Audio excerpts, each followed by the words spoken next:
Magandang gabi, ako'y nagbabalik, DJ B-Boy Bibo para sa ating tuloy-tuloy na BB Time tungkol sa jowa mong nakakasakal.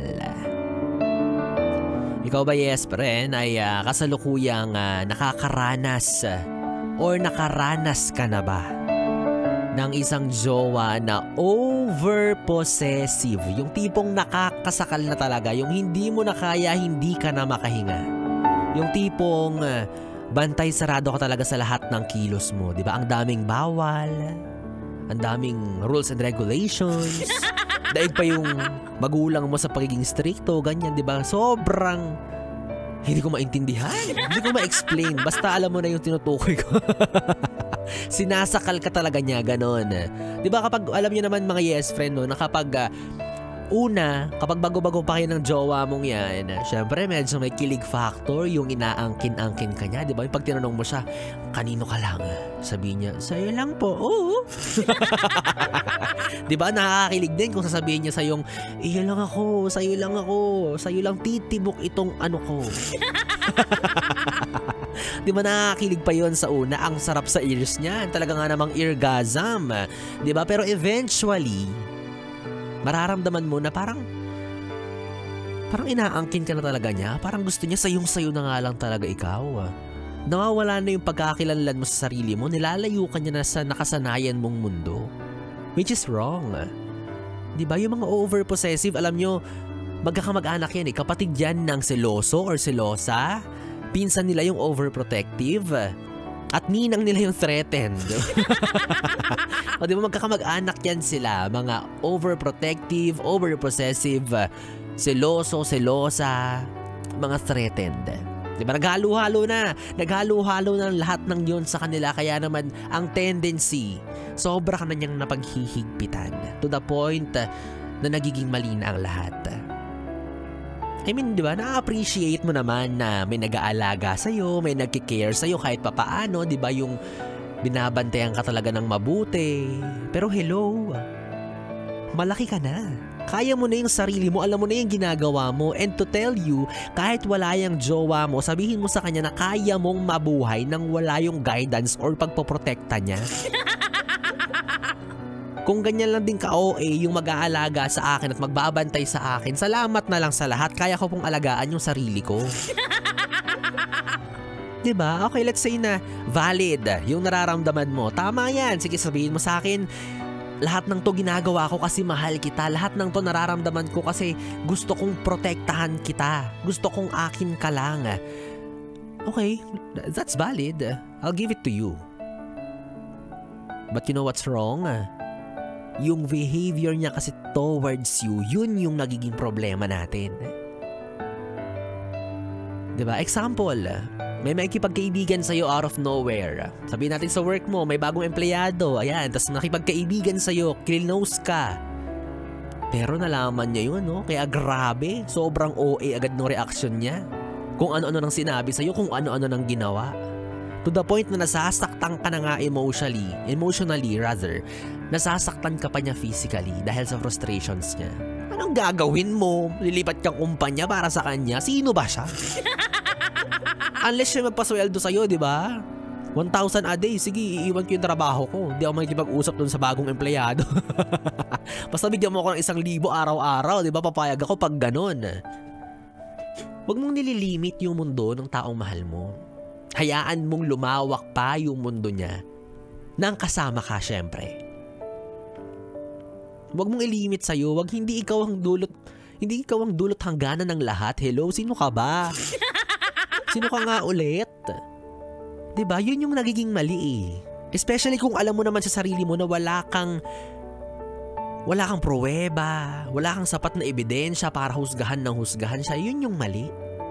At ikaw na pinagbibintangan ate, kung yung jowa mo overprotective, panindigan mo lang lahat ng ginagawa mo for as long as you know sa sarili mo na wala kang ginagawang masama at ang intensyon mo sa kanya ay laging tama. Just do what you want. Just do anything na nakasanayan mo na.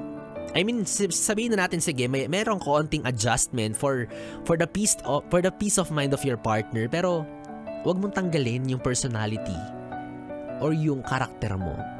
sa kung paano kanya nakilala. Kasi the moment you'll do that, hindi na ikaw yun. Binago ka na niya. At huwag kang papayag na babaguhin ka ng isang tao sa hindi makahulugang rason. Sa hindi reasonable na reason. Kaya para po sa mga pinanganak dyan, no, na OA, yung mga overacting, diba? Ganap na ganap sa relasyon. Oo, no? Magkaiba po yung pinoprotektahan sa ginagawang ari-arian, no? Oo, magkaiba po yun. To tell you, kahit jowa mo yan, hindi mo po yan pagmamay-ari. Excuse me. Magulang nga niyan, hinayaan na siya ng 18 years old na siya. Ikaw pa kaya? Diba? May sariling buhay yan. Let her or him do her personal stuff. And do your own. Walang pakialamanan, magjowa lang kayo, hindi nyo kontrolado ang buhay ng isa't isa. Maybe sometimes, mag-a-advise, magsasabi kung anong much better. Pero wag mong kontrolin, hayaan mo pa rin siya, nasa kanya pa rin dapat ang final say. Nandyan ka lang to assist her or him, to guide him or her with her decisions, pero hindi ikaw ang laging magdedesisyon sa buhay niya.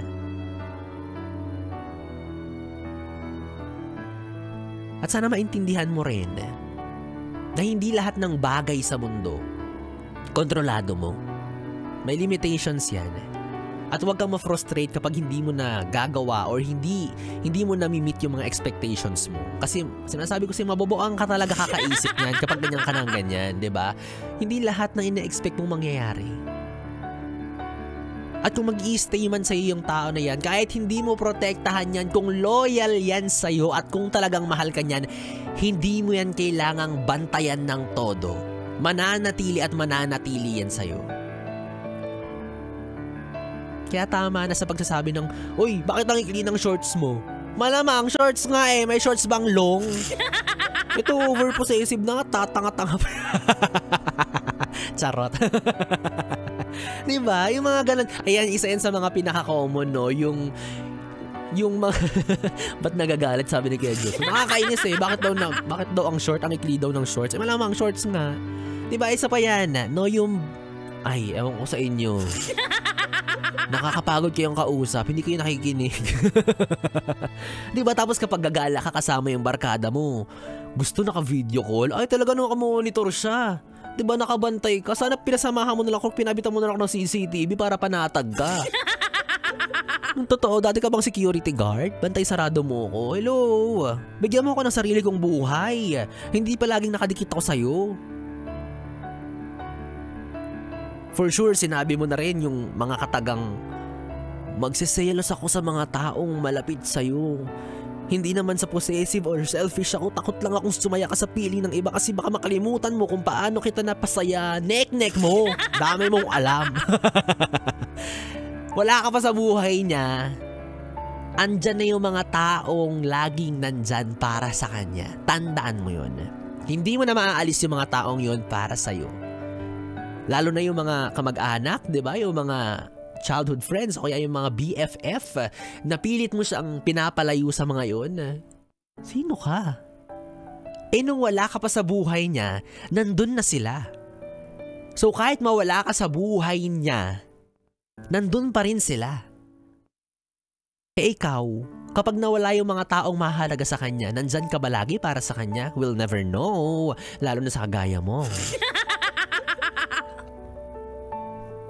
Huwag mong alisin yung mga bagay, yung mga mahahalagang tao sa buhay ng taong mahal mo na nakasanayan niya ng nandyan na para lang sa'yo. That's too selfish. Madamot masyado pag ganyan. Yun nga, di ba? Binigay ko example kanina. Sabi ko, pinagbabawala mo kasi naka-shorts. Eh, paano mo ba siya nakilala? Naka-duster? Naka-tokongs? Di ba nakilala mo naman yan? Naka-shorts na yan, lagi ng... siya na yan. Yan ay pormahan niya. As is na yan. Nakilala mo siya bilang ganyan. Seksihan, pumorma. Kaya mo nga natipuhan eh. Tapos babaguhin mo. Gusto mo exclusive lang sa'yo. Ay! Sino ka?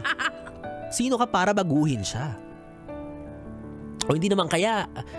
Nakilala mo siyang basketball player. Kilig na kilig ka pa, cheerleader ka pa nga nun eh. Tapos nung naging kayo na, ayaw mo na siyang mag-basketball kasi nakikita mo ang daming iba nag-cheer sa kanya, nagsiselos ka. Aalisin mo yung bagay na kinahihiligan niya para lang sa'yo, sa ikapapanatag mo, nek-nek mo. I mean, kung hindi naman makakasama sa kanya, bakit mo babaguhin or bakit mo aalisin sa buhay niya? 'Di ba? Kung alam mo naman na doon siya nagiging better, doon siya nagiging confident, doon siya masaya at wala namang masama sa ginagawa niya, bakit mo aalisin sa buhay niya yun? Para sa'yo? That's too selfish. Hindi ka lang selfish, threatened ka pa. Threatened ka pa na maging sobrang better niya doon sa ginagawa niya at masapawan ka. Threatened ka doon sa idea na marami nagkakagusto sa kanya samantalang sa'yo wala. Kaya sobra mo siyang pinagbabawalan. Alam niyo mga yes friend, mas masarap po ang isang harmonious na relasyon. Yung hindi binibig deal ang mga bagay-bagay, especially yung mga maliliit na bagay na kung pwede lang naman sana at kung pwede lang din naman ay hindi na mauwi sa away. Pwedeng pag-usapan yan. Pero ikaw since OA ka nga, gusto mo laging may komusyon, gusto mo laging may mahabang diskusyon, din doon na talaga napupunta.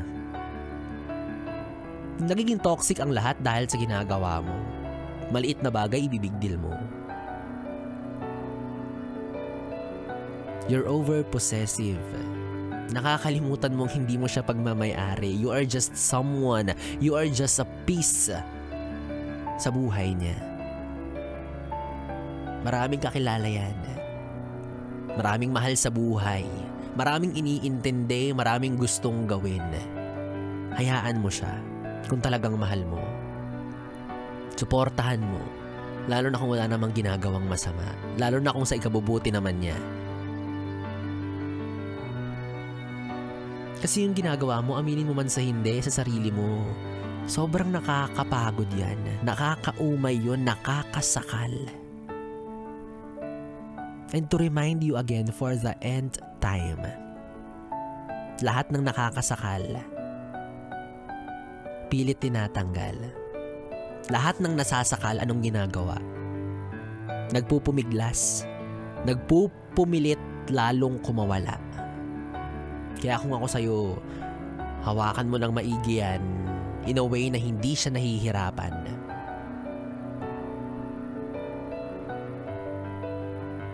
Isihan mo lang. Jowa mo yan. Hindi yan aso para talian mo sa leg at gawin mo sunod-sunuran sa'yo. Kawawa naman, diba? Over the time, nagbabago siya eh. Nagbabago siya according sa kung ano na lang yung gusto mo. Nawawala yung sarili niyang preference. Nawawala yung identity niya dahil sa ginagawa mo. Imagine, yung sacrifice ng taong yan para sa'yo.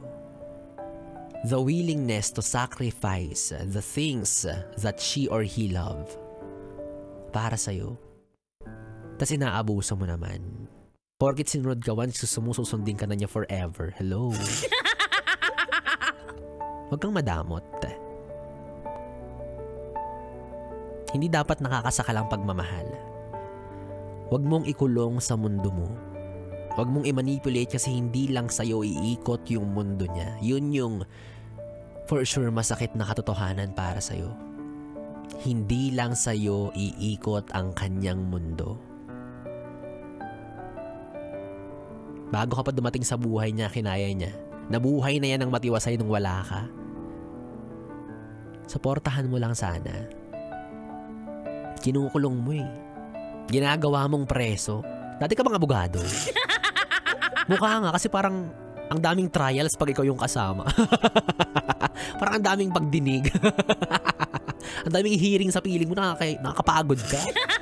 Nakakavovo ka kasama.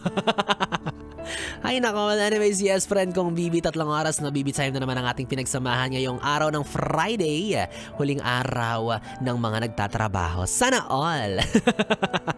Nakaka-feeling mo ang bibi mo sa radyo, DJ B-Boy Bibo, ang DJ na single, ready to mingle, basta walang label. Magkasama at magkarinigan tayong muli bukas, araw ng Sabado, 2 p.m. to 6 p.m. Dito pa rin at dito ka lang sa istasyong No Problem, ang 101.1, Yes FM. Good night, Bibi. Mwah, mwah. 101.1 Yes FM.